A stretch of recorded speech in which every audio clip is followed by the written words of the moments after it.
Ya, pemirsa, dan uniknya dari rumah adat Aceh ini, itu untuk ruang bawahnya, itu yang pastinya juga digunakan oleh para perempuan untuk bisa melakukan aktivitasnya sehari-hari. Nah, dan pastinya kalau dulunya di setiap rumah Aceh, itu di bawahnya ada alat penumbuk padi itu yang dinamakan dengan jengki. Nah, jadi para perempuan atau juga para wanita itu yang menggunakan alat yang satu ini untuk menumbuk padi, tepung, atau juga alat-alat pertanian lainnya yang pasti juga dihaluskan untuk mereka gunakan dalam kehidupan sehari-hari. Nah, itu dia yang paling menarik dari jengki ini sendiri.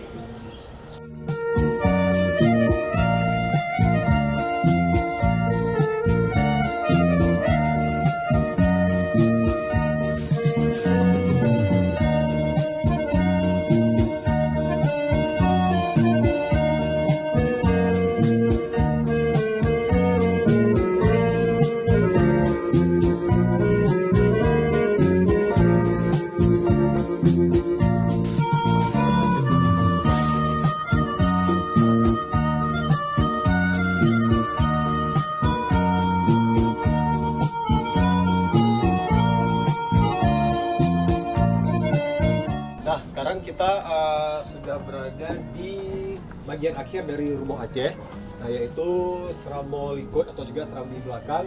Nah, jadi seperti dijelaskan tadi ya, kita ini ruangan ini lebih kepada untuk sedikit private, karena digunakan untuk dapur dan juga ruang beristirahat untuk para perempuan yang menghuni rumah ini atau juga bagian dari keluarga.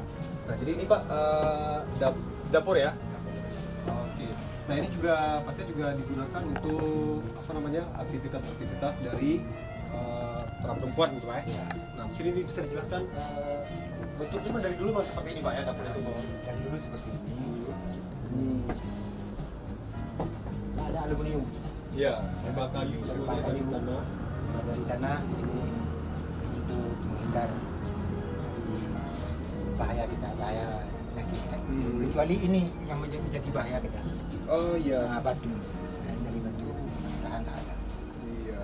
Nah, pasti juga untuk mengolah bumbu, terus juga ada kukur kelapa, dan itu masih sangat tradisional, dan pastinya juga itu bagian dari peralatan dapur. Nah, kalau ini sendiri nih Pak, ini kalau bisa dalam adat Aceh itu di dalam bahasa Aceh kalau nggak salah itu namanya sandring Pak. Ada yang bilang sanding, ada yang bilang sale. Nah, itu tuh. Kalau sale itu bisa jadi pisang sini kan. Iya. Kalau ini sanding. Kalau ini salang. Sanding, salang. Oke. Ini untuk menyimpan makanan dan sekaligus untuk menyimpan peralatan dapur juga Pak. Kalau yang ini ya, kalau ini untuk kalau yang ini untuk makanan. Oke. Ya, pasti juga ada filosofinya juga untuk kesehatan juga Pak. Ya. Oke, Pak. Ini jangan dimakan kucing. Oh iya benar. Nah, kalau seandainya ini kan ditaruh kemari, kucing kan Ya, nggak bisa kembali ke ini bawah, ya, nggak nggak bisa mengambil. ke atas. Oke.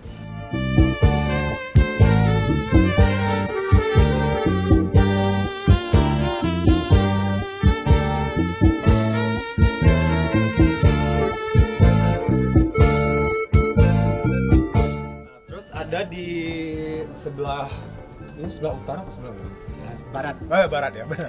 Nah, sebelah barat itu juga digunakan untuk beristirahat juga. Nah, jadi kita bisa melihat ini kalau di Museum Aceh ada bisa dibilang replika tempat tidur, dan itu ada gudang juga Pak ya. Itu kita bisa melihat ke arah barat sini. Kalau tempat tidur ini digunakan oleh nenek-nenek sambil mengayunkan cucunya. Kalau seandainya ada waktu senggang, ini digunakan untuk menyantikan Oh iya. dan pekerjaan lainnya. Kemudian kalau waktu malam ini tempat pengajian. Iya. Nah, jadi tempat aktivitas keluarga juga ya. Nah, terus kalau yang di sebelah sana Pak itu Nah, ini barang yang akan dibawa turun. Barang yang akan turun. Misalnya kalau seandainya dia ada sawah, ya. dilihatnya kolam ikan, dulu tak bisa ikan. Kalau kolamnya anak, kalau perasaan air, Iya. yang bubu. Iya.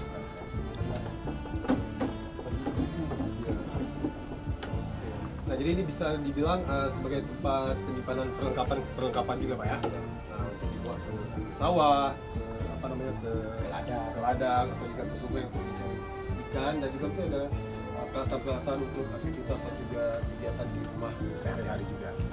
Oke, jadi kita bisa lihat di sini.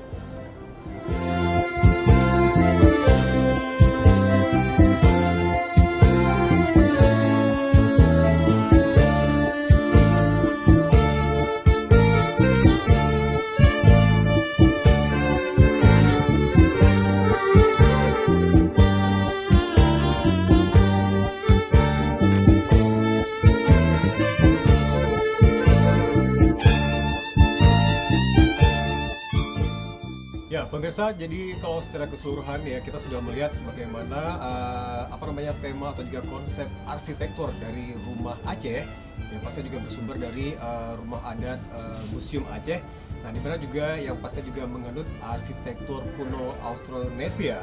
Nah, itu yang membentuk dengan denah memanjang itu dari arah barat ke timur. Dan pastinya juga banyak sekali filosofi-filosofi yang tadi sudah kita lihat bersama-sama. Nah, dimana juga untuk struktur bangunannya sendiri itu yang juga menggunakan sistem struktur pasak tiang, jadi tidak ada paku dan cuma mengandalkan dari simpul tali itu di setiap ruas atapnya. Dan pastinya kalau kita juga melihat dari ukiran-ukiran dari arsitektur dari Aceh atau juga dari rumah adat Aceh, nah itu juga banyak dipengaruhi oleh ukir-ukiran dari gaya Eropa dulu, dimana khususnya untuk arsitektur Eropa klasik.